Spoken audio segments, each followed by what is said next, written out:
완벽하게 처음부터 끝까지는 할 수 없으니까 요약해서 하자. 필요한 것들만. 알겠지? 어차피 이거 개념 정리한 거 줄 테니까.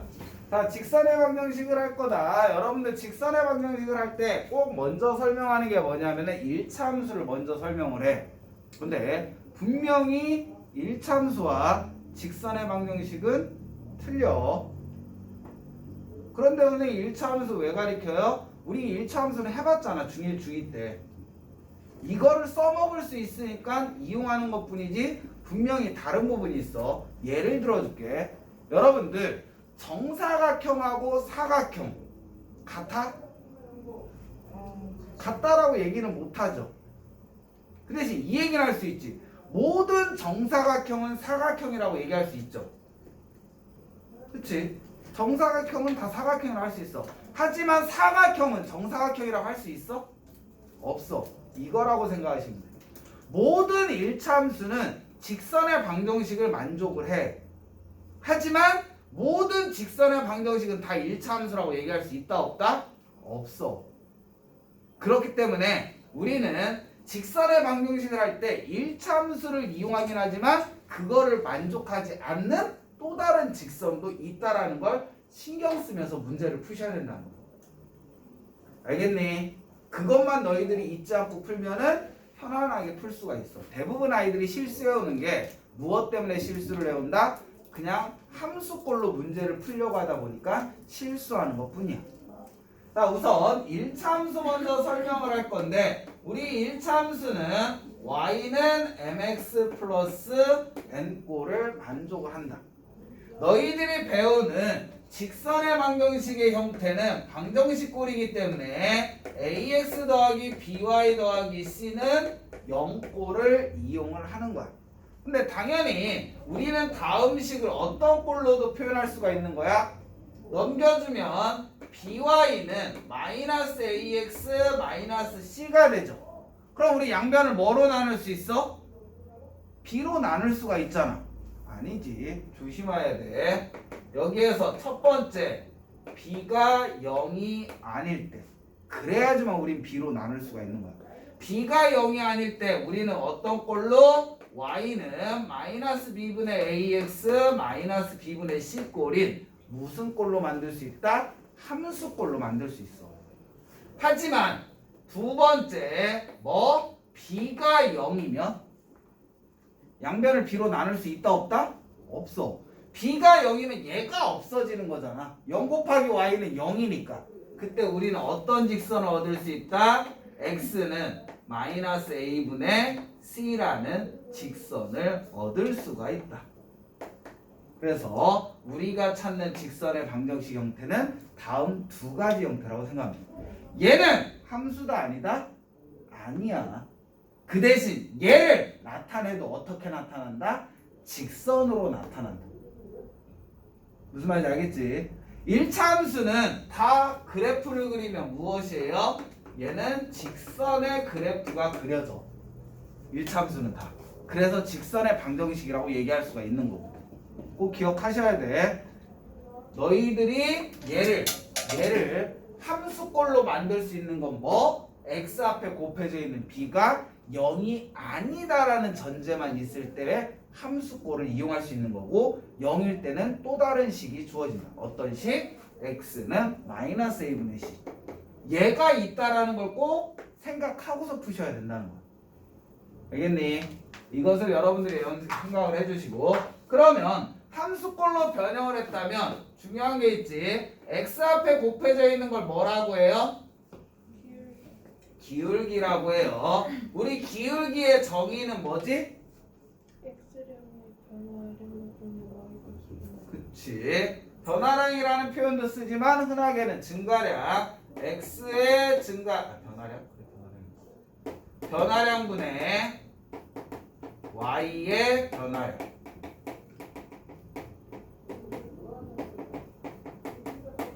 자, 증가량이란 표현을 쓰기도 해요. 알겠지? 그거는 출판사마다 틀린 거니까. 그 다음에 임의의 두 점 x1, y1이라는 점과 x2, y2라는 점이 주어졌을 때 기울기 어떻게 구하지? x2 먼저 하잖아. x2 마이너스 x1분의 y2 마이너스 y1으로 구할 수가 있다. 그 다음에 절편이 주어졌을 때는 어떻게 구한다? 마이너스의 x의 절편분의 y의 절편으로도 구할 수가 있다. 그 다음에 여러분들 중학교 3학년 때 삼각비라는 거 배웠죠? 사인, 코사인, 탄젠트라는 거 배웠잖아. 그것을 이용해서도 어떻게 구할 수 있다? 탄젠트 값을 이용해서도 구할 수가 있다. 자, 여기에서 세타라는 건 무엇이에요? 여러분들 방정식에서 미지수를 나타내는 건 x, y를 많이 쓰죠. 각을 나타내는 미지수를 우리는 세타라고 표현을 해. 근데 이 세타가 의미하는 건 무엇이다? x축의 양의 방향과 이루는 각의 크기다.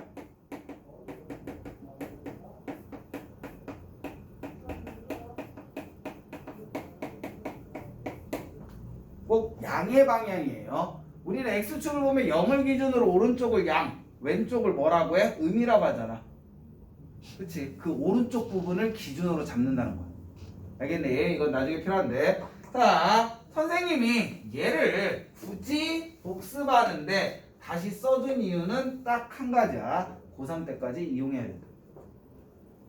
여러분들 나중에 미분 배운다는 거 들었죠? 적분 배우고. 그치? 미분의 기하학적 의미가 접선의 기울기야. 그럼 걔도 기울기죠. 얘 기울기를 구하는 걸 이용한다는 거야. 즉 이 기울기 구하는 공식에 뭐? 극한이라는 계산을 하면 여러분들이 찾는 미분값을 찾을 수가 있어. 이 공식을 모르면 그때 당시에 배우는 극한의 계산법을 배워도 미분값을 구할 수 있다 없다? 없다. 그러니까 기울기 구하는 건 다 하셔야 돼. 자, 얘네들을 이용해서 찾는 기울기가 수투의 미분인 거고, 여기에서 미분, 극한을 계산하는 게 미적분에 나오는 미분인 거고. 즉 1차식에 여러분들 함수 배웠잖아요, 중학교 때. 지금은 2차 함수와 또 다른 함수를 배우잖아. 그게 학년이 나눠지죠. 그게 미분과 수투의 차이라고 생각합니다. 수투는 미분의 기초, 미분은 미분의 심화.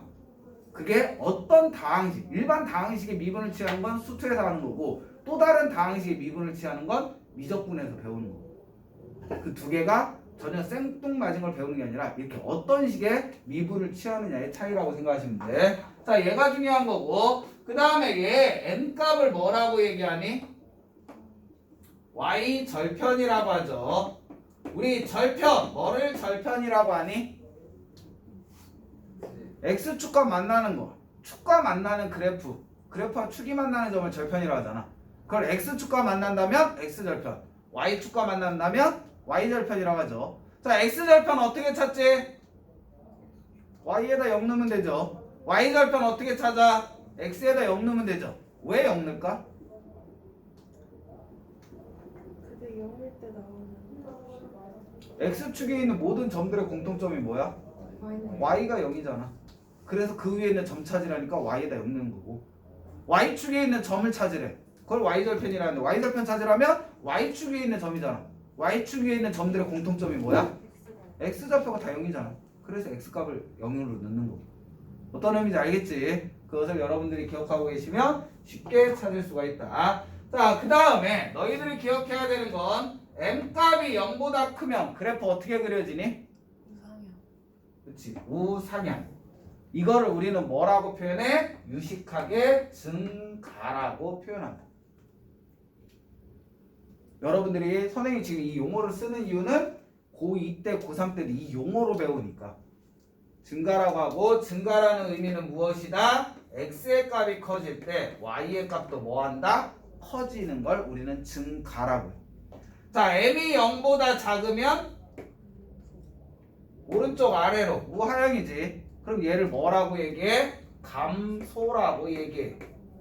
감소라는 건 무엇을 의미하냐면 x의 값이 커질 때 y의 값은 뭐한다? 작아진다라고 얘기를 하는 거야. 여러분들 수하에서 뭐 나와? 1대1 대응 나오지. 그때 얘 이용하지. 기억하셔야 돼요. 이거는 수학 때도 쓰지만 어디에서 써? 수투에서도 사용해. 미적분에서도 사용하고 기억하고 계셔야 되는 거다. 자, 이게 우리가 생각하는 1차 함수를 이용한 직선의 방정식을 얘기하는 거고, 자, 얘를 배웠다면은 우리는 무엇을 해야 되냐면 두 직선의 위치 관계라는 걸 해야 돼. 무엇을 한다? 두 직선의 위치 관계. 여러분들 도형의 기초가 중학교 1학년 때 배웠지? 작도 배우고 했던 거. 중학교 1학년 때 작도를 배웠을 거야. 그때 나왔는데, 자, 평면에서 두 직선의 위치 관계 뭐가 있죠?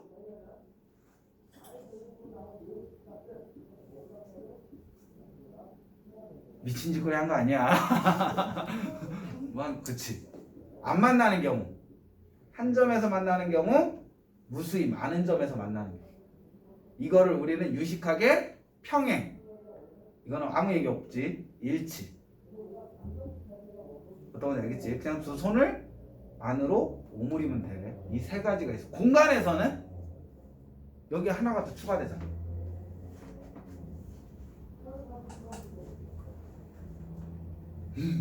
만나지 않는다. 꼬인 위치. 공간에선 꼬인 위치라는 게 있잖아. 너희들을 괴롭혔던 위치가. 괴롭혔으니까 잊어버리는 거야?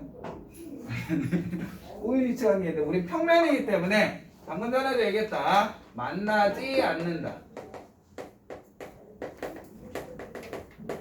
한 점에서 만난다. 만난다 생략.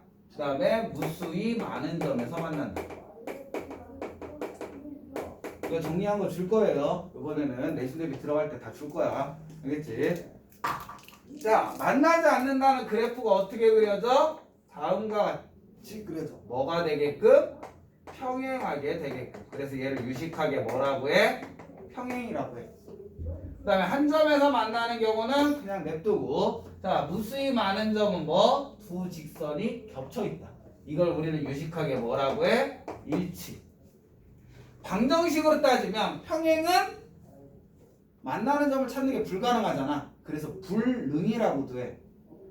무수히 많은 점에서 만나는 경우는 답이 하나라고 콕 찍어서 얘야 라고 얘기를 못해서 부정. 답이 너무 많아서 하나라고 정할 수 없다. 알겠지? 그거는 많이 빠진 거고. 자, 평행이려면 함수꼴 y는 mx 플러스 n이라는 직선 하나와 y는 m'x 플러스 n'이라는 두 개의 직선이 주어졌을 때 평행하려면 기울기는 같고 y절편은 다르면 돼. 일치하려면 기울기도 같고 y절편도 같으면 되는 거고. 자, 한 점에서 만나는 경우에 특별한 경우 있죠. 어느 경우 있어?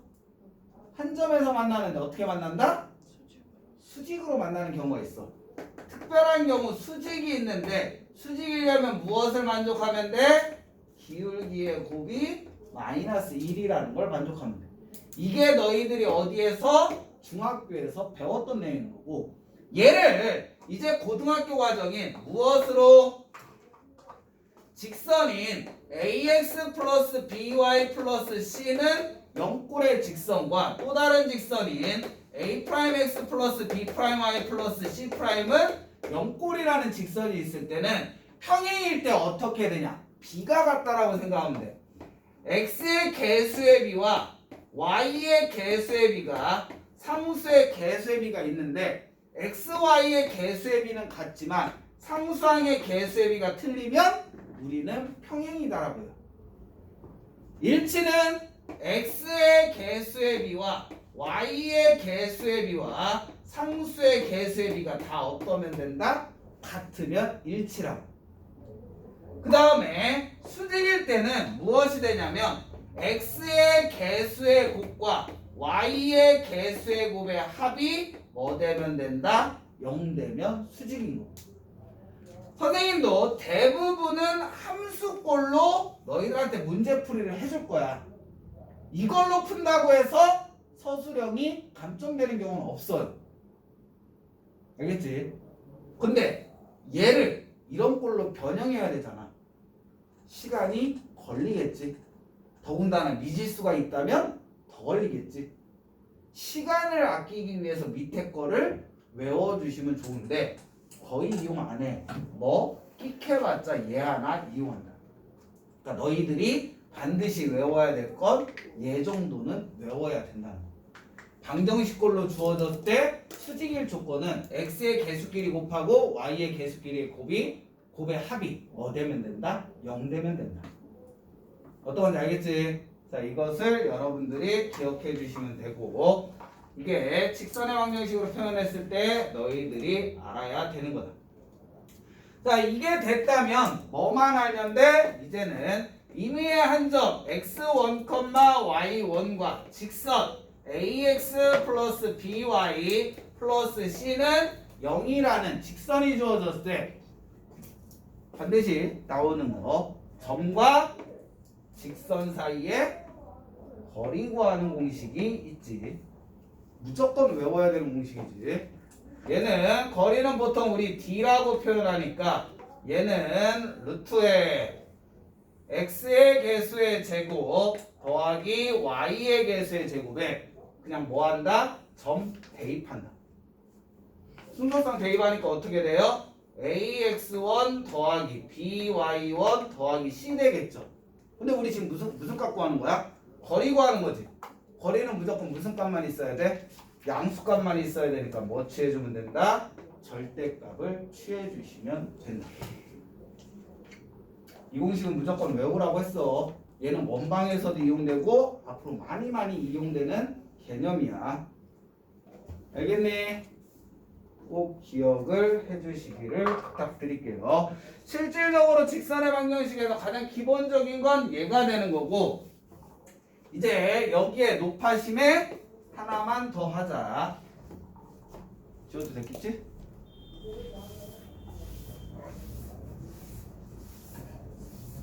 높아심에 하는 건데,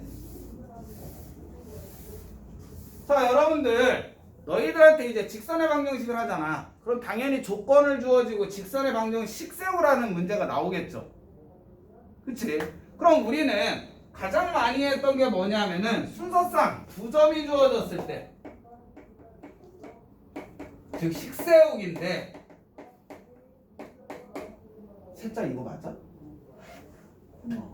두 점 x1, y1과 x2, y2가 주어졌을 때 직선의 방정식 어떻게 만든다?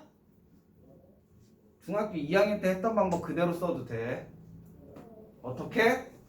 y는 mx 플러스 n에다 두 점을 넣어서 뭐라고 하면 된다? 연립방정식으로 우린 중학교 2학년 때 계산했었지. 그거 그대로 쓰셔도 감점 없어 서술형에. 알겠지? 근데 연립방정식 해야 되잖아. 그치? 그거 없이 고등학교 때는 어떻게 한다? 두 점이 주어지면 y-y1은 x2-x1분의 y2-y1의 x-x1으로 한 번에 직선을 구할 수가 있다. 가장 많이 쓰는 공식이야. 최소한 외워야 될 총 3개를 할 건데 그 중에 얘만은 외워달라고 부탁을 하지. 선생님도 얘로 할 거지 얘 연립방정식 풀진 않을 거야. 알겠지? 그 대신 자기가 이 공식이 안 떠올린다. 그럼 뭐? 연립방정식으로 풀어도 아무 문제는 없다라는 거. 알겠니? 자, 얘가 되는 거고, 그 다음에 두 번째가 뭐가 되냐면, 두 번째는 솔직히 필요 없는 건데, 기울기 m과 한 점 x1, y1이라는 한 점이 주어졌을 때, 근데 이 공식은 외울 필요가 없어. 왜? 얘가 뭐 구하는 공식이에요? 기울기 구하는 공식이죠. 이 값을 m이라고 미리 알려준다는 거야. 그럼 우리는 뭐 하면 돼? y-y1은 m의 x-x1이 되겠지. 왜? 얘 계산한 값을 주어줬으니까. 그러니까 얘는 굳이 외울 필요가 없죠. 이거의 연장선이니까. 근데 세 번째로 너희들한테 외우라고 해주는 게 뭐가 있냐면, 세 번째는 x절편을 알파라고 하고 y절편을 베타라고 했을 때 식 세우는 거. 얘는 시간이 좀 걸린다? 얘도 외워두면 좋고 안 외워도 상관없는데, 얘는 알파분의 x 더하기 베타분의 y는 뭐 된다? 1이라는 공식을 이용할 수가 있다. 자, 근데 어차피 얘 몰라도 얘만 알아도 풀어. 왜? x절편이라는 건 알파, 0이고 y절편이라는 건 베타, 0인 거죠. 0, 베타. 0, 베타라는 거니까 쉽게 그냥 구할 수가 있겠지. 얘 한다고 해도 무엇이다? y는 마이너스의 x절편분의 y절편 x 플러스 베타라는 식이 나오겠지. 그러니까 얘는 굳이 안 외워도 계산할 수는 있는 건데 외우고 있으면 이거 표현을 알고 있으면 그냥 이렇게 돼 있으면 아 x절편 알파 y절편 베타 쉽게 할 수 있어서 시간 절약은 되겠지. 이렇게 세 가지 방법을 이용해서 우리는 뭐를 찾을 수 있다? 직선의 1차 함수꼴을 찾을 수가 있다. 분명히 얘기했어. 얘는 함수꼴이야. 근데 우리가 배운 것 중에 함수꼴이 아닌 것도 있죠. 뭐? x는 k꼴. x는 k꼴이라는 건 뭐냐면 식세역에서 얘가 네 번째가 되는데 x는 k꼴이 있어요. 그럼 뭐냐면은 임의의 두 점이 x1, y1, x1, y2야. 즉 임의의 두 점을 지나는 직선인데 두 점에 공통인 x좌표를 갖고 있지. 그때 우리는 뭐라고 쓰면 된다? x는 x1이라는 직선을 쓰시면 된다. 왜? 얘는 뭐는 아니니까? 함수는 아니니까. 함수는 x값을 넣으면 y값이 나와야 돼. x값 안에 y값이 몇 개 나와야 되고 하나가 나와야 되잖아. 근데 되게 웃기지. 함수 어디에서 배우는 거야? 수화에서 배우는 거잖아. 그 내용을 지금 갖고 와야 돼. 순서가 좀 바뀌었지. x값을 넣었는데 y값이 몇 개 나왔어? 2개 나왔지. 그럼 얘는 함수야 아니야? 아니라. 그런데 좌표평면에 이런 점들의 공통점을 찍으면 뭐가 나온다? 직선이 나오기 때문에 타이틀 지웠네. 직선의 방정식이라고 하는 거야. 어떤 건지 알겠지? 자, 맨 마지막으로 이 꼴이 있다라는 것만 꼭 신경을 써주시면 된다. 함수꼴, 함수꼴이 아닌 경우. 어떤 건지 알겠지? 자, 이것을 신경 써요. 왜? 얘 때문에 아이들이 실수를 하니까 이것만 신경을 써주시면 돼요. 자, 이게 너희들이 배우는 1차 함수 또는 직선의 방정식 파트를 대부분 설명을 해드린 겁니다. 다른 거는 굳이 특별하게 설명할 게 없지. 자, 그러면 문제풀이로 가자. 아, 그러면 이건 알겠지? 평행한 두 직선 사이의 거리 구하는 거 어떻게 구해? 우리 지금 점과 직선 사이 거리 구하는 건 배웠잖아. 그럼 두 직선, 평행한 두 직선 사이의 거리. 그냥 이 하나의 직선에 점 하나를 찾아. 그 점과 직선 사이의 거리 구하면 다 된다. 좀 이따 문제 나오면 문제에서 다시 한번 설명을 해주도록 할게. 알겠지? 두 직선 사이 거리는 점과 직선 사이 거리를 이용하신다라고 생각하시면 돼요.